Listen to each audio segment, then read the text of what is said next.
The words hit me like a sledgehammer to the chest during what I thought was just another ordinary Sunday dinner at my parents' house. My sister Sarah was casually cutting her roast beef when she looked up and said, "We're using your daughter's college fund for my son's wedding. Weddings are more important than education." I watched in stunned silence as my father Harold nodded approvingly while pulling out his phone to show me the bank transfer confirmation. $55,000. Gone. My mother Linda chimed in with a dismissive wave of her fork. Besides, she doesn't really need college. My 16-year-old daughter Emma had just been accepted to MIT 3 days earlier. I sat frozen at that dinner table, my mind racing through 5 years of sacrifice and planning. After my wife Jennifer died in that horrific car accident when Emma was 11, I had become obsessed with securing my daughter's future. Every overtime shift at the engineering firm, every missed weekend, every penny saved, had gone into that college fund. What my family didn't know was that the account wasn't just filled with my contributions. When Jennifer passed away, her life insurance policy paid out $200,000.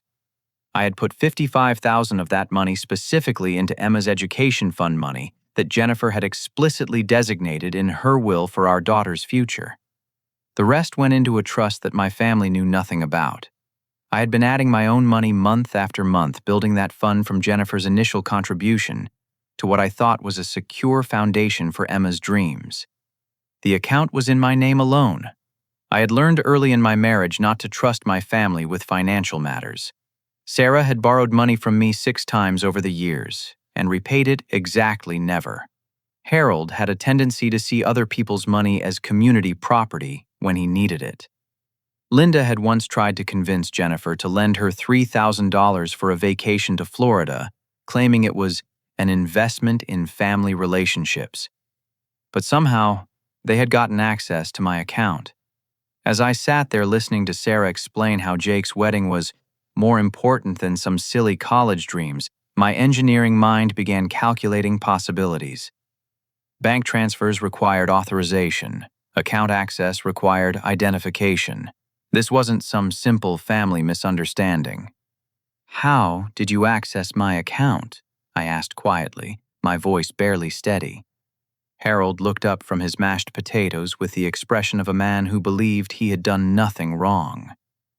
"Son, we've been doing business at First National for 37 years. Catherine Wilson has been our family banker since before you were born. When we explained the situation, she understood that families need to support each other." "What situation?" My hands were trembling now. Sarah exchanged a glance with our mother before answering. "Daddy's been having some cash flow problems with the store. The wedding expenses got a little out of hand and we needed to consolidate some family resources." That phrase sent ice through my veins. Cash flow problems. In our family's vocabulary, that was code for something much more serious. I looked at Harold. Really looked at him and noticed things I had been too distracted to see before. The slight tremor in his hands. The way he avoided eye contact. The defensive posture of a man carrying guilty secrets. "What kind of cash flow problems?" Linda jumped in before Harold could answer. "Nothing for you to worry about, Carl. Your father's business has supported this family for 40 years. Sometimes there are seasonal adjustments. But I knew the hardware store's seasonal patterns. I had worked there every summer through high school and college. Spring and summer were peak seasons and we were barely into October. This should have been a strong revenue period." "How much money are we talking about?" I pressed. The silence stretched until Sarah finally spoke. "About $40,000, maybe a little more. But Jake's wedding is next month and the deposits are already paid. We can't cancel now." I felt my world tilting. They weren't just stealing Emma's college money, they were using it to cover up something else entirely. $40,000 missing from the store. Harold's face had gone pale. "It's not missing. It's just temporarily unavailable." "Temporarily unavailable where—" Another pause. Another exchange of glances. Finally, Linda spoke with the tone she used when she was about to reveal something she had been hoping to avoid. Your father's been going through a difficult period. Sometimes men need outlets for stress. He's been visiting the casino over in Springfield, just to unwind. My stomach dropped. Harold had been gambling. Not just gambling, but gambling with business money. The store that had been in our family for 2 generations was being drained by my father's addiction, and they were planning to use my daughter's future to cover it up. How long has this been going on? 6 months, Sarah said quickly. Maybe 8, but he's getting help. There's a program. This wedding money will give us time to get everything sorted out. I realized in that moment that they had planned this conversation carefully. They hadn't just stumbled into using Emma's money, they had calculated exactly how much they needed, identified exactly where they could get it, and coordinated their approach to make it seem like a family decision rather than theft. "And you knew about this?" I asked Sarah. She nodded, not meeting my eyes. "I've been trying to help Daddy work through his problems. The wedding gave us a deadline to figure everything out. Figure everything out by stealing from my daughter." "It's not stealing," Linda said sharply. "It's family helping family. Emma's a smart girl, but she doesn't need to go to some fancy, expensive school. There are perfectly good state colleges that won't cost a fortune." I looked around the table at these people I had shared DNA with, people I had trusted with my daughter's presence, and my own vulnerability after Jennifer's death, and realized I was looking at strangers. Strangers who had just stolen my child's future to cover up gambling debts and pay for a wedding. "I want that money back in the account by tomorrow morning." Harold finally looked directly at me. "Son, that's not possible. The money's already been committed. Jake's vendors need to be paid. The deposits are non-refundable." "Then uncommit it." "Carl," Sarah said in the patronizing tone she had used since we were children, "you're being unrealistic. Jake and Brittany have been planning this wedding for 18 months. Their families are flying in from all over the country. We can't just cancel because you're having second thoughts about family priorities." Emma had been sitting silently through this entire exchange, watching her future disappear into her extended family's poor choices. She was 16 years old, brilliant enough to get into MIT, and mature enough to understand exactly what was happening to her dreams. "Grandpa," she said quietly, "that money was from my mom's life insurance." The table went completely silent. Harold set down his fork. "What money was from your mom's life insurance?" I realized that Emma understood something that I was just beginning to grasp. My family hadn't just stolen from her college fund. They had stolen from Jennifer's final gift to her daughter. I left that dinner without saying another word. Emma and I drove home in silence that stretched for 7 miles until she finally spoke. "Dad, we're not just going to let them steal from Mom, are we?" "No, sweetheart, we're not."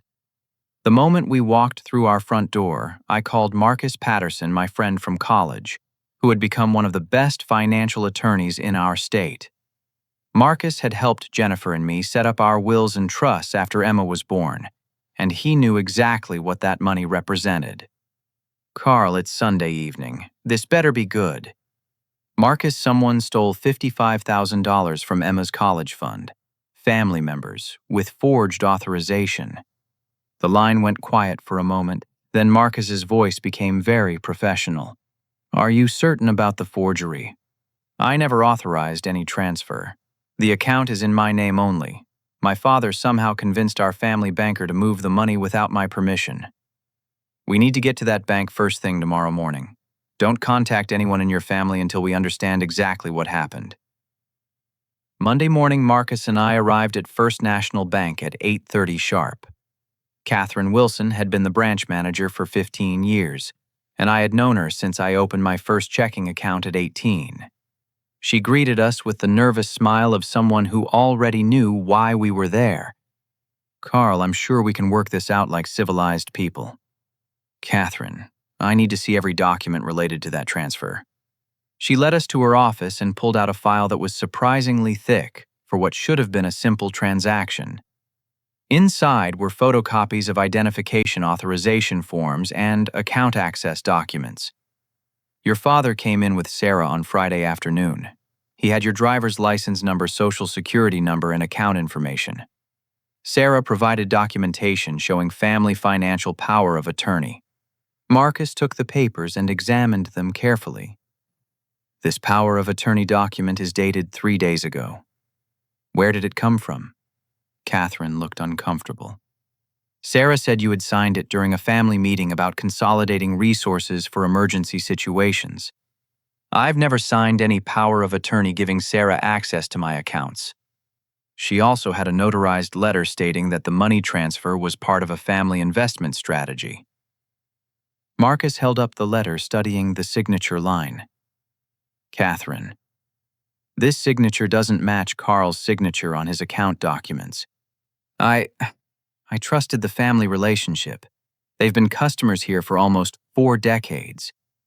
You processed a $55,000 transfer based on forged documents. Catherine's face had gone white. I thought I was helping a family work through a difficult financial situation. Marcus was already pulling out his phone. We need to contact the bank's fraud investigation department immediately. And Carl, we're filing a police report today. While Catherine made calls to her supervisors, I asked to see the security footage from Friday afternoon. The bank's security manager, a serious man named Robert Chen, pulled up the recordings on his computer screen. The footage showed Harold and Sarah entering the bank at 2:15 p.m. They appeared confident, relaxed, laughing about something as they approached Catherine's desk. Sarah carried a manila folder that she handed over with a smile. Harold shook Catherine's hand warmly, the gesture of old friends conducting familiar business. But as I watched more carefully, I noticed details that bothered me. Sarah kept checking her phone nervously. Harold's handshake was a little too firm, his smile a little too wide. And when Catherine stepped away to process paperwork, I could see Sarah and Harold having an intense whispered conversation that looked nothing like casual family coordination. Can you enhance the audio? Marcus asked. Robert adjusted the system settings and we could hear fragments of conversation. Has to be today. Before he figures out. Already committed the money to... My stomach turned. They hadn't just stolen from Emma. They had planned the theft, coordinated their lies, and executed it with calculated precision. There's something else, Robert said, pulling up a different screen. This account was flagged by our fraud detection system last Tuesday. Flagged for what? Unusual access attempts. Someone tried to log into the online banking system using incorrect passwords multiple times. Marcus leaned forward. Someone was trying to hack into Carl's account. The attempts came from 3 different computers, but they all originated from the same IP address block. Our system shows the location as the Riverside Business District. I knew that area well. Sarah worked at the Riverside Community Foundation, a non-profit organization that managed charitable donations for underprivileged children in our county. Her office was located directly in the center of that business district. Catherine. I said, I want to know every detail about how Sarah obtained my account information. Catherine pulled out another file, this one containing internal bank memos and notes from the transaction. She said she needed access because you were going through emotional difficulties after losing your wife, and the family was concerned about your financial decision-making. The lie was so perfectly crafted that I almost admired its cruelty. They had weaponized Jennifer's death and my grief to justify stealing from her daughter. She also mentioned that Emma had been struggling in school and might not be college material after all. That lie hit me like a physical blow. Emma had a 4.0 grade point average, scored 1,560 on the SAT, and was president of her school's honor society. MIT had offered her early admission with a partial merit scholarship. Marcus was furious. Catherine, you processed a major financial transaction based on hearsay and forged documents. The bank is liable for the full amount plus damages. I understand. We're prepared to make this right. But as we gathered the documentation for our police report, Robert made a discovery that changed everything. Carl, there's another flag on your account that I missed initially. Last month, someone attempted to add Sarah Patterson as an authorized user. Sarah's last name isn't Patterson anymore. She's been married to Tom Bradley for 12 years. Robert pulled up the application. The request shows Sarah Patterson with your address listed as her primary residence. I realized what that meant. Sarah had been planning this theft for at least a month. She had tried to gain legal access to my account first, and when that failed, she had moved to forgery and fraud. But there was something even more disturbing about the discovery. If Sarah had been planning this for a month, what had triggered her timeline? What had happened in our family that made her decide Emma's college money needed to disappear right now? Marcus was studying the timeline of events, making notes in his legal pad. Carl, there's a pattern here that suggests coordination between multiple people. This wasn't just your sister acting alone. What do you mean? The hacking attempt started 3 weeks ago. The fake power of attorney was created 10 days ago. The bank fraud happened 3 days after Emma received her MIT acceptance letter. Someone in your family has been monitoring Emma's college application process and timing their theft accordingly. As we left the bank that afternoon, I realized that my family's betrayal was far more systematic than I had initially understood. This wasn't a desperate, last-minute decision to help with wedding expenses. This was a calculated plan to prevent Emma from going to college, executed by people who had been lying to my face for months. But I also realized something else. If they had been this careful in planning the theft, they had probably been equally careful in planning what to do with the money. The wedding expenses were just the beginning. There was more to this story, and I was going to find every piece of it. That evening, while Emma worked on her homework, I began my own investigation. If Sarah and Harold had been planning this theft for weeks, I needed to understand exactly what they intended to do with the money. I started with Jake's wedding expenses, pulling up social media posts and vendor information to calculate the real cost of his upcoming celebration. Jake Bradley, my 24-year-old stepbrother, worked as a sales clerk at an electronics store and earned maybe $30,000 a year. His fiancée Brittany worked part-time at a daycare center. Together they had no business planning a wedding that required stealing $55,000 from a 16-year-old girl. I found Jake's wedding planning Facebook page where Brittany had been posting updates for months. The venue was Riverside Manor, an upscale event space that charged $8,000 just for Saturday evening rentals. The catering was being provided by Elegant Events, a company that specialized in what they called luxury wedding experiences. The photography package alone cost $4,000. But as I scrolled through the posts, I found something that didn't make sense. In the August 3 months earlier, Brittany had posted excitedly about keeping wedding costs under $20,000 total. By September, she was posting about making some upgrades to celebrate properly. By October, just 2 weeks ago, she was posting about the wedding of our dreams with photos of centerpieces that cost more than most people's monthly rent. Something had changed dramatically in the scope and expense of this wedding, and I needed to understand what. I drove to Riverside Manor on Tuesday evening and spoke with the events coordinator, a professional woman named Diana Foster, who had been managing weddings for 15 years. The Bradley Patterson wedding. Yes, that's been quite an interesting planning process. Interesting how, well, they originally booked our basic package in March. Venue rental, standard catering, minimal decorations, total cost around $18,000. But in late September, they came in wanting to upgrade everything. What kind of upgrades? Diana pulled out a thick file folder. Premium bar service, upgraded menu, live band instead of DJ, professional florist, enhanced lighting package. Upgraded linens, additional security, and extended reception time. The new total is $87,000. My blood ran cold. $87,000. Far more than the $55,000 they had stolen from Emma. How are they paying for these upgrades? That's where things got unusual. Mrs. Bradley's family was originally helping with costs, but in October, they suddenly withdrew their financial support. Jake's family stepped in with what they called consolidated family resources.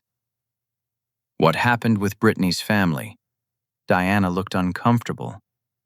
I probably shouldn't share client details, but since your family, Brittany's parents discovered some information about Jake's background that concerned them. They decided not to support the wedding financially. What kind of information? I believe it involved some legal troubles from a few years ago. Fraud charges, I think. Jake had a criminal record for fraud, and he was marrying into a family whose money had been withdrawn when they discovered it. But somehow the wedding expenses had increased dramatically right around the time Emma got accepted to MIT. I thanked Diana and drove directly to the police station to speak with Detective Williams, who was handling our fraud case. I asked him to run a background check on Jake Bradley. The results were disturbing. Jake had been arrested 3 years ago for credit card fraud and identity theft. He had served 18 months of probation and been required to pay restitution to 6 victims. The charges involved stealing personal information from customers at his retail job and using it to make unauthorized purchases. But there was more recent activity. Jake had been questioned just 6 months ago in connection with a gambling operation that was being investigated for money laundering. No charges had been filed, but he was listed as a person of interest. Detective Williams looked up from the report. Carl, your stepbrother, has been involved in financial crimes, and now your family is moving large amounts of money through wedding expenses. This could be more than simple theft. What do you mean? If Jake is connected to gambling operations and your father has gambling debts, they might be using this wedding as a way to launder money or pay off debts to dangerous people. The thought had never occurred to me, but it made terrible sense. Harold owed money to casinos or loan sharks. Jake needed to clean dirty money from his gambling connections. The wedding provided a legitimate way to move large amounts of cash through vendor payments, and Emma's college fund provided clean money to start the process. That night I called Marcus with my findings. He was quiet for a long time before responding. Carl, if this involves money laundering or organized gambling, we need federal authorities involved. This isn't just about getting Emma's money back anymore. But before we could contact federal agents, I received a phone call that changed everything. Carl, this is Frank Morrison from Morrison's Pawn and Jewelry. I knew Frank. He had bought Jennifer's engagement ring from me 2 years after she died, when I was going through my darkest period of grief and needed money for Emma's school expenses. He had been kind and fair, giving me far more than the ring was worth from a purely commercial perspective. Frank, what can I do for you? I've got some jewelry here that I think belongs to your family. A woman came in yesterday trying to sell pieces that match the description of items you've mentioned before.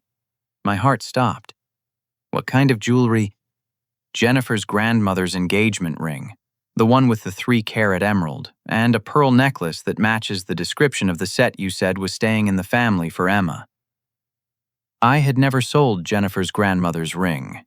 It was in our safe deposit box waiting for Emma's 18th birthday.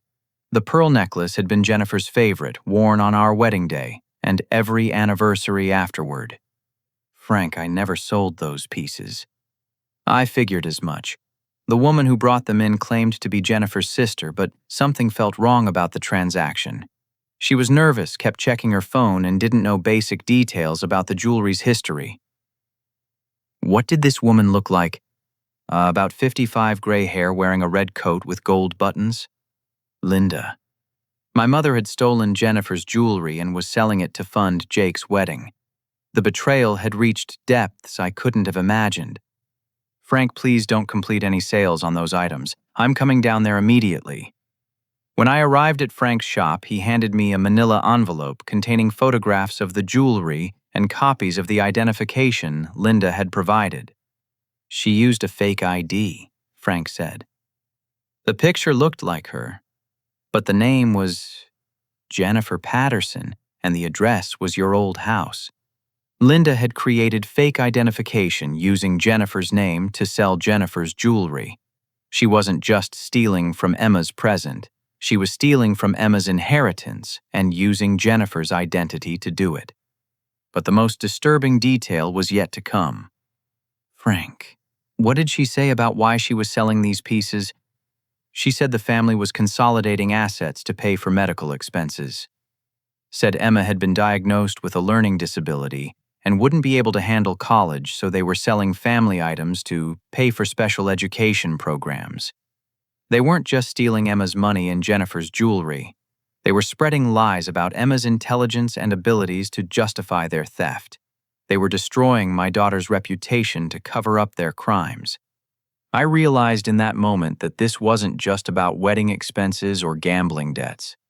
My family was systematically erasing Emma's future Jennifer's memory and our family's integrity for reasons I still didn't fully understand. But I was about to find out exactly how deep their betrayal went. By Wednesday morning, I had made a decision that would either bring my family to justice or destroy what remained of our relationships forever. Working with Marcus, I planned an elaborate trap designed to make Sarah, Harold, and Linda reveal the full scope of their conspiracy. I called Sarah and asked for a family meeting to work out a compromise about Emma's college money. I suggested we meet at Harold's hardware store after closing time where we could speak privately about family business without outside interference. What they didn't know was that Marcus had equipped me with a digital recording device that would capture every word of our conversation. Detective Williams had also provided guidance on asking questions that would prompt them to reveal criminal activity. I arrived at Patterson Hardware at 6 p.m. when the store was closed, but Harold was still finishing his daily accounting. The store had been in our family for 38 years, built by my grandfather, and expanded by Harold into a successful local business. Walking through those familiar aisles surrounded by tools and supplies that represented decades of honest work made the current betrayal feel even more devastating. Sarah was already there sitting behind the counter with a stack of wedding planning folders. Linda arrived 10 minutes later carrying a purse that she clutched protectively against her chest. "Carl," Harold said, "I'm glad you decided to be reasonable about this situation. I want to understand exactly what's happening with the store's finances before we make any decisions about Emma's money." Harold exchanged a glance with Sarah before answering. "The store's been struggling lately. Online retailers are killing small businesses like ours. I've had to make some difficult financial decisions to keep us afloat." "What kind of financial decisions?" "Tumbi. I borrowed against our inventory to cover operating expenses, but the loans came due faster than I expected." "Borrowed from whom?" Another pause. Sarah jumped in. "Daddy's been working with private investors who understand the challenges of small business ownership.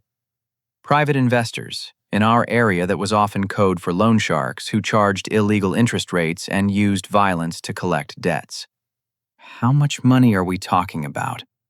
$68,000, Linda said quietly. "But it's growing because of the interest rates." "What are the interest rates?" Harold looked uncomfortable. 20% per month. My stomach dropped.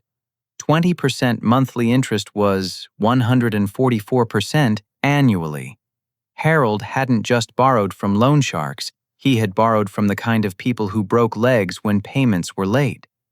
"How long do you have to pay it back?" "The original deadline was last month. We negotiated an extension until December 1st. December 1st was 5 weeks away. If they didn't pay back $68,000 plus additional interest by then, Harold would face serious physical danger." "And you think Jake's wedding expenses are more important than paying off loan sharks?" Sarah leaned forward. "Carl, you don't understand the situation. Brittany's family has connections. Her father owns 3 restaurants and knows people who can help Daddy refinance his debt at better terms. But only if the wedding happens as planned. Brittany's father wants to see that our family can manage large financial commitments successfully. Jake's wedding is like a business demonstration." The picture was becoming clearer. Jake's wedding wasn't just a celebration. It was a financial audition designed to prove our family's creditworthiness to potential investors or partners. "What happens if the wedding gets canceled?" Linda spoke up. "Brittany's family withdraws their support entirely. We lose the opportunity to refinance Daddy's debts and what? And the people he borrowed from get very unhappy about the delay. I realized that my family wasn't just stealing from Emma to fund a wedding. They were stealing from her to prevent Harold from being seriously hurt by organized crime figures. But I needed them to admit the theft explicitly. So, you're using Emma's college money to pay for wedding expenses that you hope will convince Brittany's family to help with Harold's loan shark debts. It's more complicated than that, Sarah said. Emma's money is just the down payment. We need to show that we can coordinate family resources for major financial commitments. Coordinate family resources. You stole from my daughter without permission. Harold finally looked directly at me. Carl, we didn't have time to go through proper family channels. The wedding deposits were due and our deadline is approaching fast. What proper family channels? Family financial planning meetings, where we discuss major expenditures and investment strategies as a group. I had never been invited to any family financial planning meetings. When do these meetings happen? We've been having them monthly since your wife died, Linda said. We decided it would be better not to include you while you were grieving. For 5 years, my family had been making collective financial decisions without including me. They had been treating my money, Emma's money, and Jennifer's memory as community property that they could allocate according to their own priorities. What other family resources have you coordinated, Sas? Sarah pulled out a folder from her stack of wedding planning materials. Inside were spreadsheets showing income and assets for every member of our extended family, including detailed information about my salary, Emma's trust fund, and even Jennifer's life insurance payments. Sarah, how did you get access to my financial information? We've been monitoring family assets to make sure everyone contributes proportionally to family needs. Monitoring how? Linda reached into her purse and pulled out a small stack of papers. Bank statements, credit reports, insurance documents, all with my name and Emma's name on them. Linda, where did you get these? Sarah has connections at the bank and the insurance company. We've been keeping track of family financial health for years. My sister had been using her professional connections to spy on my finances for years.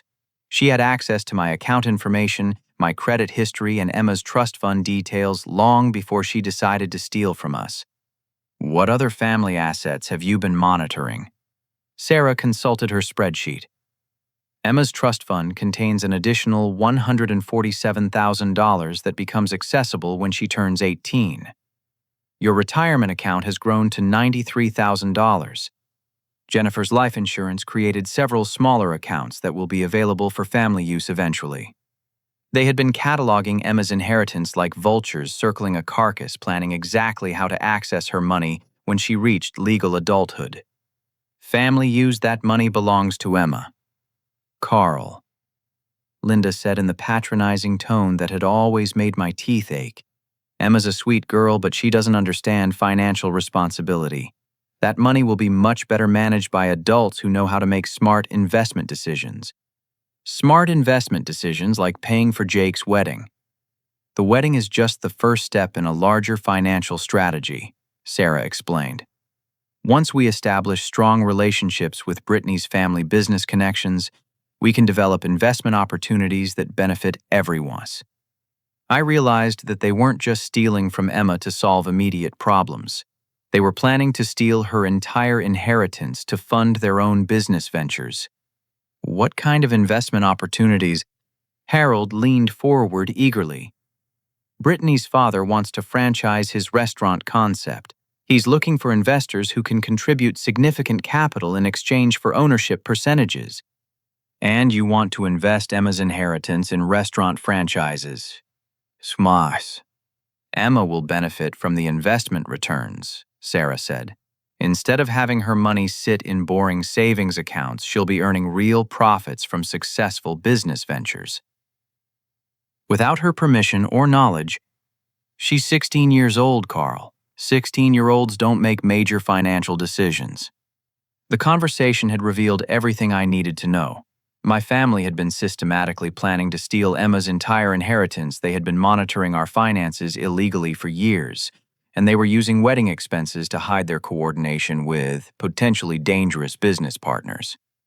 But I needed one more piece of information. What happens if I refuse to cooperate with this family financial strategy? The silence stretched for nearly 30 seconds before Linda answered. Carl, we've already discussed this possibility. If you insist on being selfish about family resources, we'll have to take legal action to protect Emma's interests. What kind of legal action? Sarah pulled out another folder. We've consulted with an attorney about having you declared financially incompetent due to ongoing grief-related mental health issues. Jennifer's death affected your judgment, and your recent behavior suggests that you're not capable of making rational decisions about Emma's welfare. They were planning to have me declared legally incompetent so they could gain control of Emma's money through court-appointed guardianship. What recent behavior? Your obsessive focus on Emma's education expenses instead of practical family financial planning, your isolation from family financial discussions, your inability to prioritize family emergency needs over individual preferences. I realized that they had been building a legal case against my mental competence for months, documenting every decision I made that prioritized Emma's individual future over their collective financial schemes.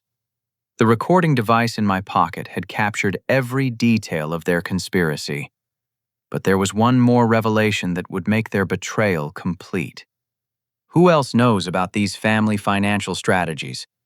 Sarah and Linda exchanged a look that told me I wasn't going to like the answer. Carl, Linda said slowly, we've been working with someone who has experience managing complex family financial situations. Who?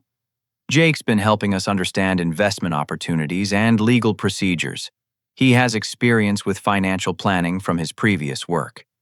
Jake, with his fraud conviction and gambling connections, had been advising my family on how to steal from Emma and hide their crimes through legal manipulation.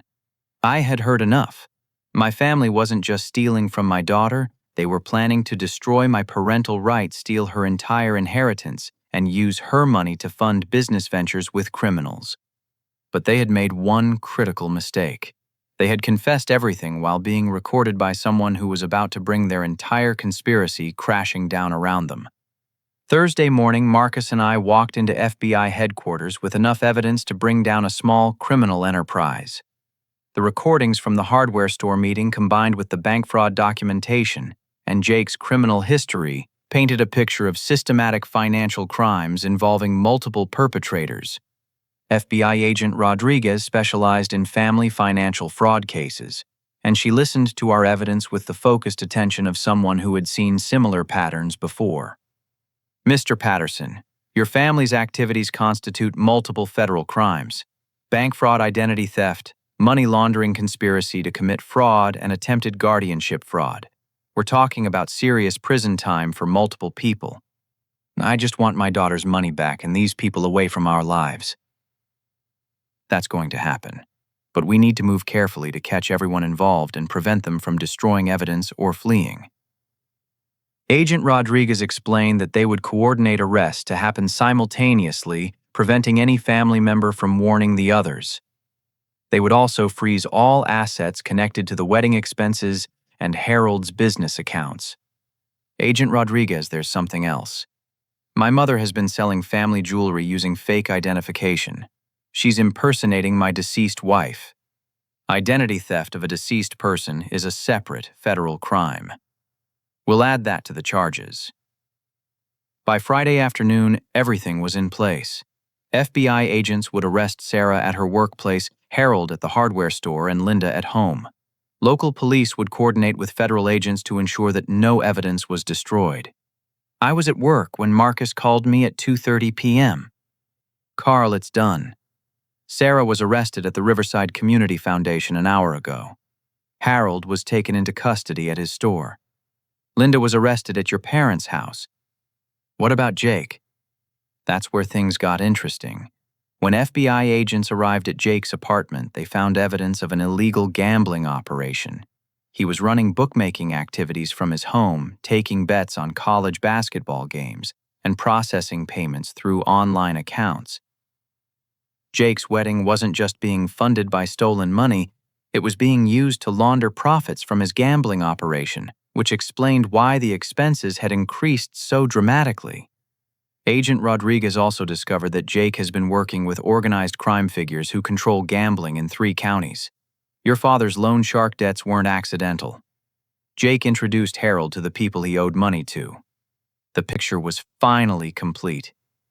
Jake had deliberately gotten Harold addicted to gambling and introduced him to dangerous creditors.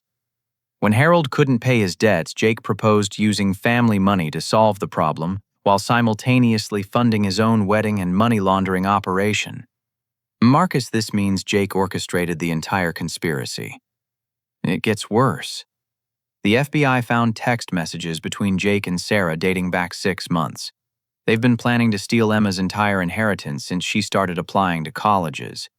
My nephew had been planning to destroy my daughter's future since the beginning of her senior year in high school.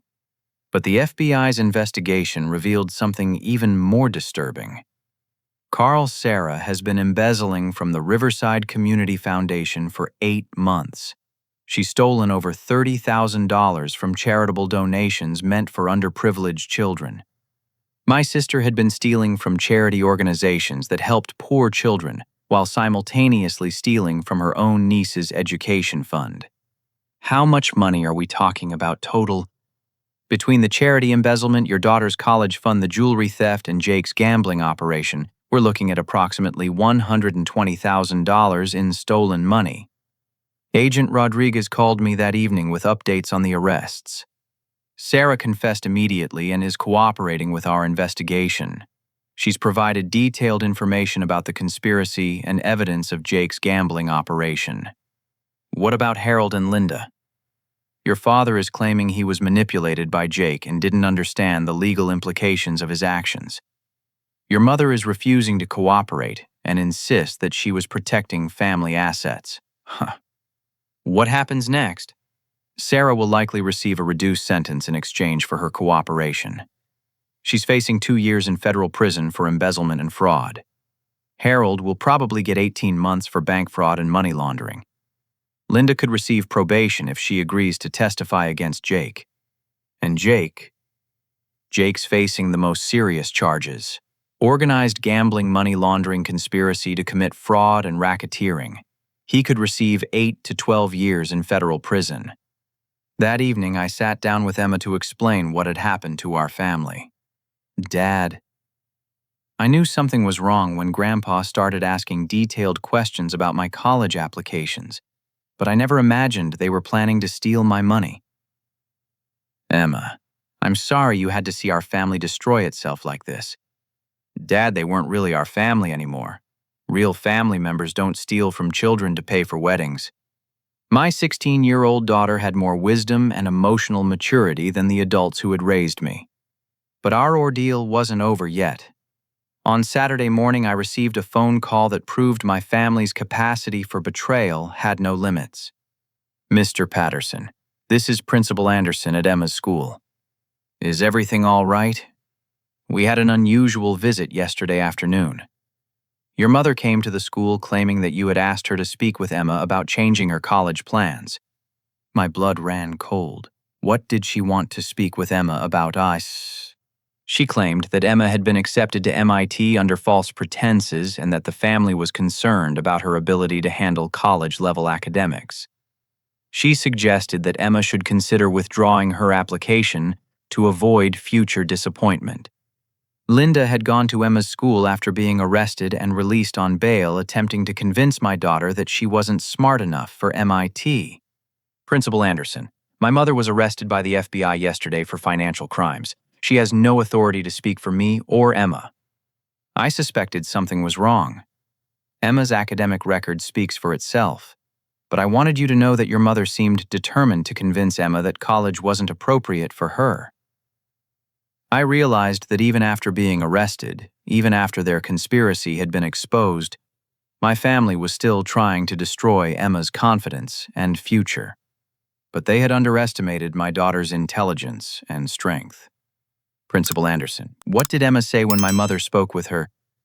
Emma recorded the conversation on her phone and asked me to save the recording in case it was needed for legal purposes. My brilliant daughter had been collecting evidence against her own grandmother. "Can I hear the recording?" Principal Anderson played Emma's recording over the phone. Linda's voice was clear and manipulative. "Emma, sweetheart, your father's been under a lot of stress since your mother died. He's not thinking clearly about your future. MIT is very expensive, and the coursework is too difficult for most people. You should consider a nice local college where you can study something practical like nursing or teaching." Then Emma's voice calm and mature beyond her years. "Grandma, I have a 4.0 GPA and scored 1560 on my SATs. MIT offered me a partial scholarship because they reviewed my academic achievements. Are you saying that MIT's admissions committee made a mistake?" "Well, sometimes colleges make exceptions for students from difficult family situations. They might have accepted you because they felt sorry for you, not because you're truly qualified." "Grandma, are you recording this conversation?" "Of course not, sweetheart. This is just a private talk between family members." "Because I'm recording it, and I think Dad's lawyer will be very interested in hearing you try to convince me that I'm too stupid for college right after you got arrested for stealing my education money." Linda's voice became sharp and angry. "Emma, you're being very disrespectful to an adult family member. Grandma, adults who steal from children and lie to banks don't deserve respect from anyone." I realized that my daughter had not only survived my family's betrayal, but had emerged stronger and wiser than before. She understood exactly what they had tried to do to her, and she was prepared to fight back.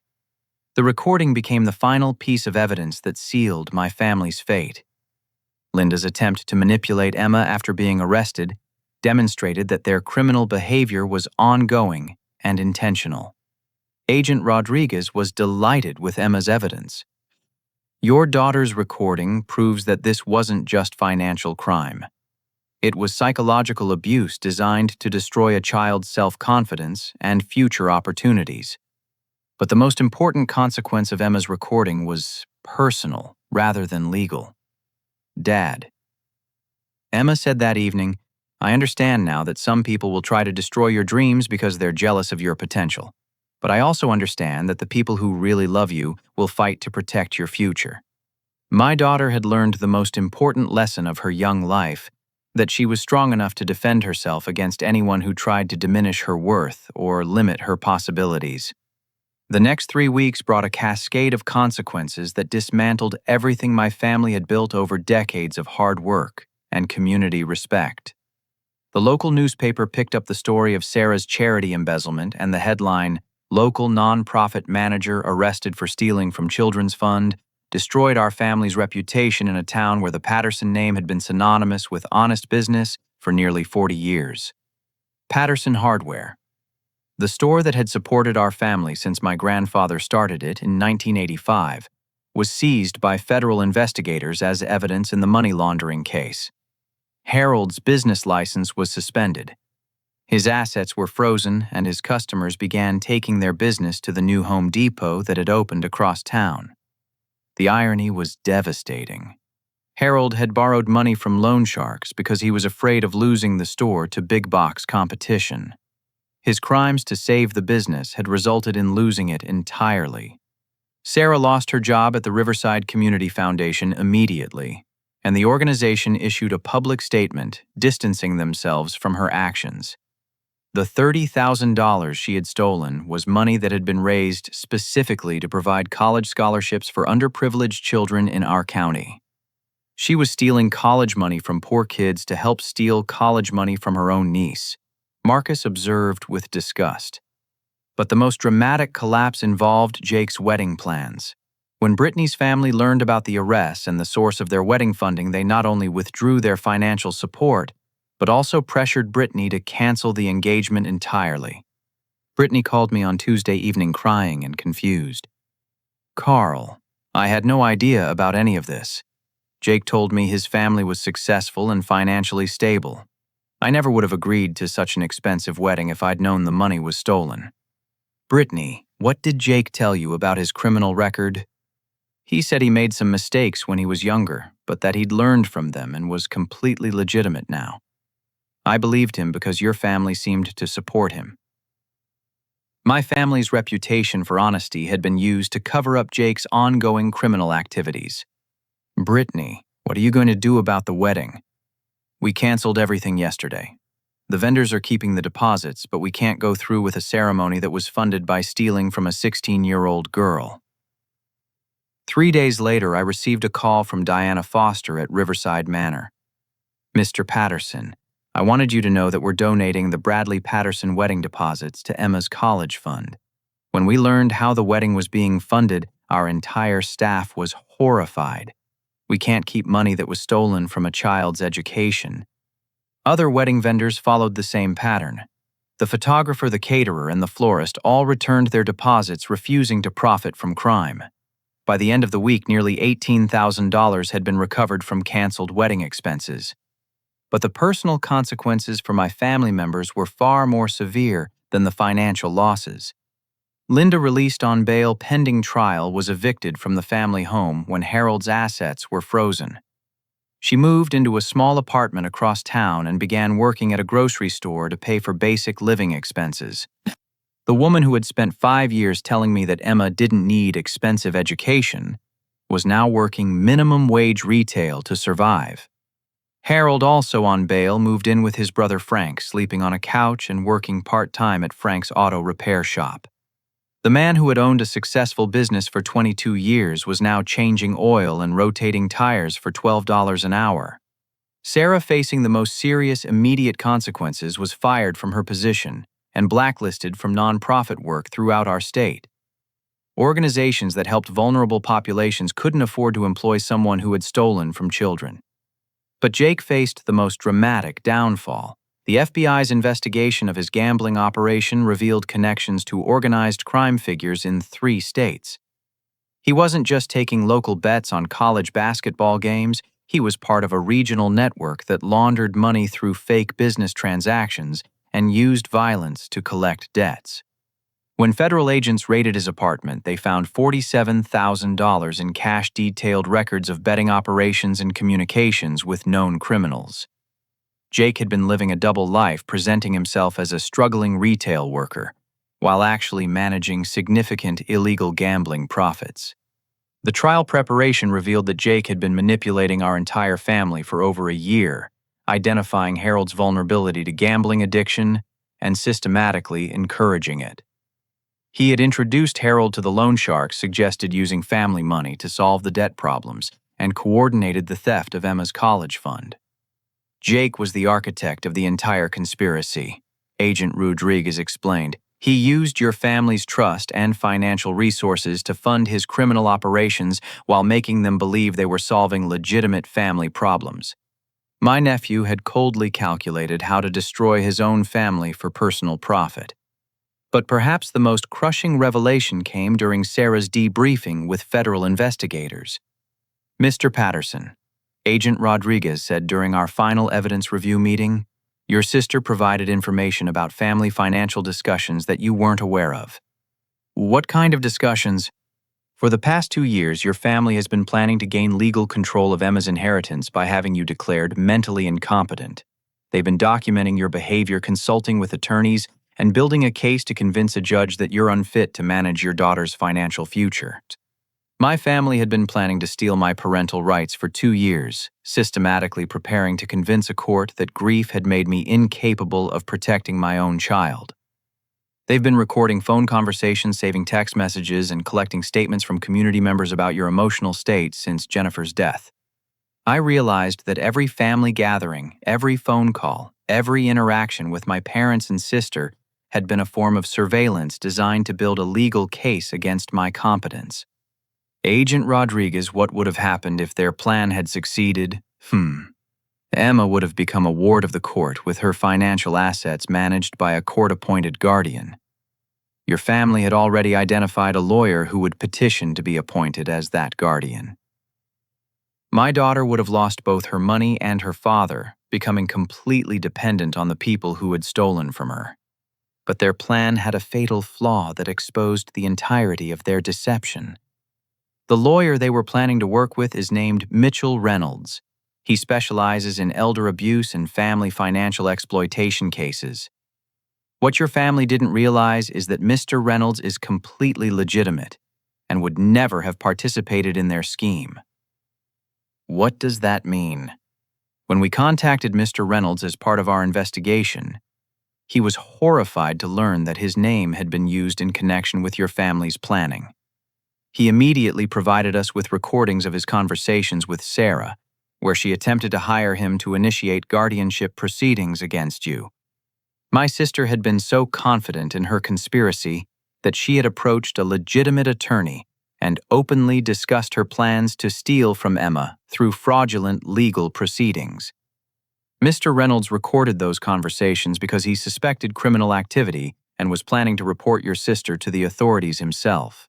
Sarah had been so arrogant about her scheme that she had confessed her intentions to an officer of the court who was legally obligated to report suspected crimes. The recordings of Sarah's conversations with Mitchell Reynolds became the final evidence that demonstrated the scope and intent of my family's conspiracy. They hadn't just stolen $55,000 from Emma. They had been planning to steal her entire inheritance, destroy my parental rights, and gain legal control of her life. But their overconfidence and lack of understanding about legal procedures had led them to confess their crimes to the very people who would bring them to justice. As I sat in Agent Rodriguez's office listening to recordings of my sister planning to destroy my relationship with my daughter, I realized that my family's betrayal was far more comprehensive than I had ever imagined. They hadn't just wanted Emma's money. They had wanted Emma herself transformed from a brilliant young woman with unlimited potential into a dependent ward of people who saw her only as a source of financial resources. But they had underestimated both Emma's strength and my determination to protect her. And they had failed completely. 6 months later, I stood in the federal courthouse watching Judge Patricia Manning deliver the final sentences in what the local media had dubbed the Patterson family fraud case. The proceedings had attracted attention throughout our state as an example of how family financial crimes could spiral into organized criminal activity. Sarah received 2 years in federal prison for embezzlement and fraud with an additional year of supervised probation. Her cooperation with investigators had reduced what could have been a 5-year sentence, but Judge Manning made it clear that stealing from both charities and family members represented a fundamental betrayal of trust that demanded serious consequences. Ms. Bradley, Judge Manning said, you held a position of public responsibility, managing funds meant to help underprivileged children pursue education.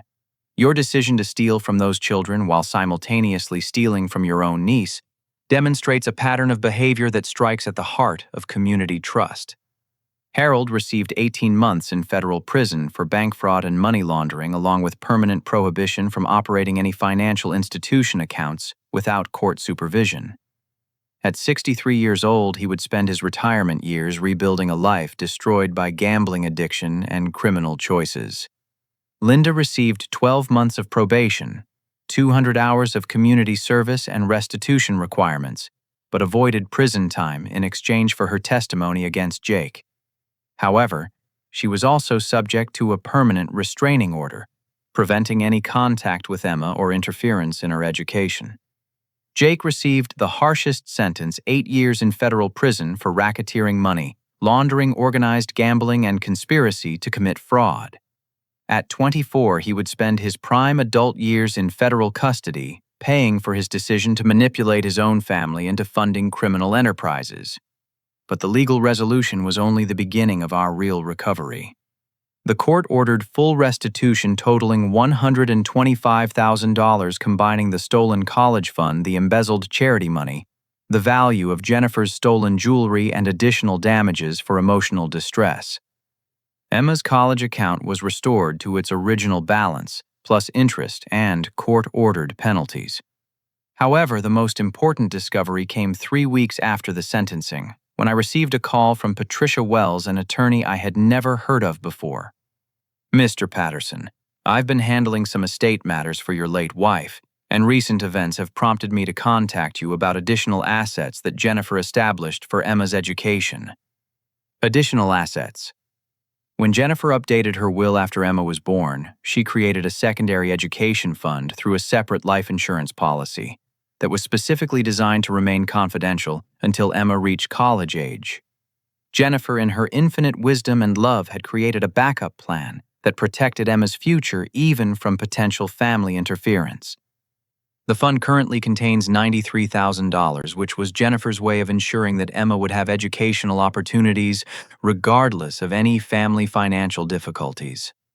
Combined with the restitution money and the original college fund, Emma now had access to over $200,000 for her education, enough for MIT undergraduate and graduate programs with money remaining for additional opportunities.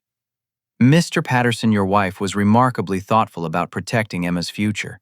She included specific instructions that this fund could only be accessed for educational purposes and could never be subject to family financial discussions or emergencies. Jennifer had somehow anticipated the exact scenario that had unfolded and protected our daughter from it before her own death. That evening, I sat down with Emma to share the news about her mother's additional gift. Dad, Mom knew our family might try to steal from me. Your mother understood that money can make people act in ways that contradict their values.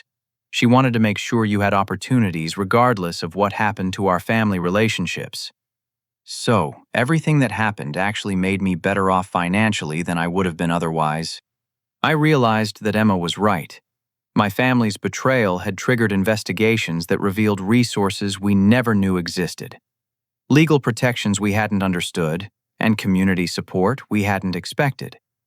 The wedding vendors who returned their deposits, the bank that paid additional restitution for their security failures, the court-ordered damages, and Jennifer's secret education fund had combined to provide Emma with far more educational security than she would have had if the theft had never occurred.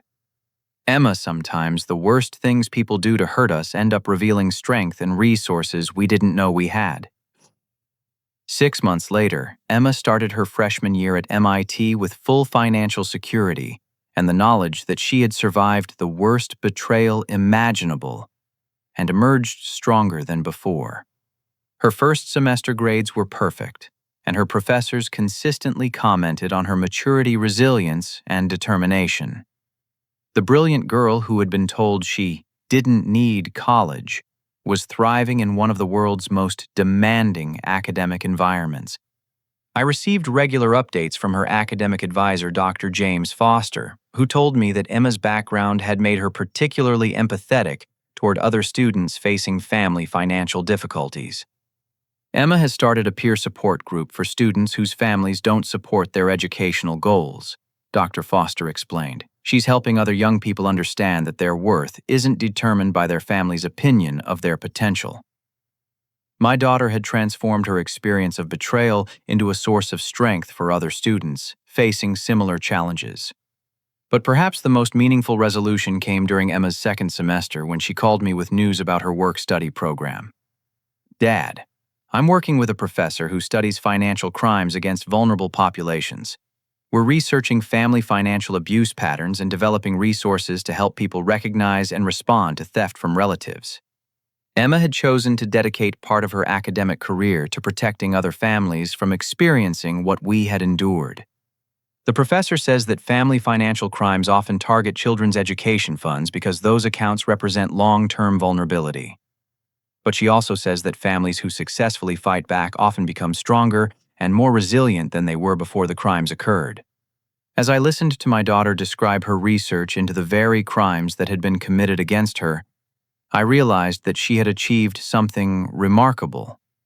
She had taken the worst experience of her young life and transformed it into a source of knowledge and strength that would help other people. Dad, do you ever regret calling the lawyer and the FBI instead of just trying to work things out with the family? I thought about that question for a long time before answering. Emma, the people who stole from you weren't just taking your money. They were trying to convince you that you didn't deserve opportunities, that your intelligence wasn't real, and that your dreams weren't valuable. Fighting back wasn't just about getting money returned. It was about protecting your right to become whoever you're capable of becoming. And I'm capable of becoming someone who protects other people from family financial abuse. You're capable of becoming anyone you choose to be, and I'm proud that you're choosing to be someone who fights for people who can't fight for themselves. 2 years later, Emma graduated summa cum laude from MIT with a double major in electrical engineering and public policy. Her senior thesis, Family Financial Crimes and Educational Access Protection Strategies for Vulnerable Students, was published in a national journal and became required reading in several graduate programs. She had transformed her experience of betrayal into academic excellence and social advocacy. At her graduation ceremony, as I watched my brilliant daughter receive recognition for her academic achievements and community leadership, I realized that my family's attempted destruction of her future had actually revealed her true strength and purpose. The people who had told her she didn't need college had unknowingly motivated her to become someone who would ensure that other children facing similar attacks would have the knowledge and resources to protect themselves. Emma's MIT professors, her fellow students, her research partners, and the families she had helped through her advocacy work had become her real family. People who celebrated her intelligence, supported her goals, and valued her contributions to making the world more just and protective for vulnerable people. As we left the graduation ceremony, Emma turned to me with the confident smile of someone who had discovered her own power and purpose. "Dad, thank you for teaching me that when people try to steal your future, you fight back. And thank you for showing me that protecting the people you love is more important than maintaining relationships with people who don't deserve your trust." I realized that the most important lesson Emma had learned wasn't about money or education or even family betrayal. She had learned that love is demonstrated through protection, support, and sacrifice for the people who matter most. And she had learned that sometimes the greatest gift you can give someone is the courage to fight for their own worth when others try to diminish it. My daughter had not just survived my family's attempt to steal her future, she had transformed their cruelty into strength, their lies into wisdom, and their betrayal into a determination to protect other people from experiencing similar attacks. She had become exactly the person Jennifer and I had always believed she could become: brilliant, compassionate, strong, and committed to using her abilities to make the world more just for everyone. As we drove home from her graduation with Emma's MIT diploma in the back seat, representing 4 years of academic excellence that no one could steal or diminish, I realized that my family's betrayal had taught us the most important lesson. Of all that the people who truly love you will fight to protect your dreams, while the people who try to steal your future reveal that they never really loved you at all. And sometimes discovering that difference is the most valuable education you can receive. Have you ever had to choose between maintaining family relationships and protecting someone you love from financial exploitation? How do you balance family loyalty with the need to defend your children's future against relatives who might not have their best interest at heart? I'd love to hear your thoughts and experiences in the comments below. If this story resonated with you, please like this video to help other people facing similar family financial betrayals find the support and guidance they need. Subscribe to our channel for more stories about overcoming family challenges and protecting the people you love most. And please share this video with anyone who might benefit from understanding that fighting back against family financial crimes isn't about destroying relationships. It's about protecting the futures of innocent people who deserve better.